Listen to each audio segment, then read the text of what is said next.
Bantu mwese mukunda bya bikoresho bya sosiyete ya LG, kigalilife.co.rw twabazaniye firigo nziza y'akataraboneka. Iyo firigo ijyamo litiro 705, yakorewe muri Korea y'Amajyepfo. Ni firigo ikomeye, iramba, smart, original. Akandi karusho k'iyo firigo ni uko ikora neza cyane.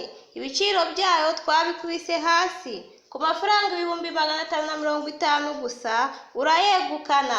Ku bindi bisobanuro hamagara kuri 0788 49 13 44.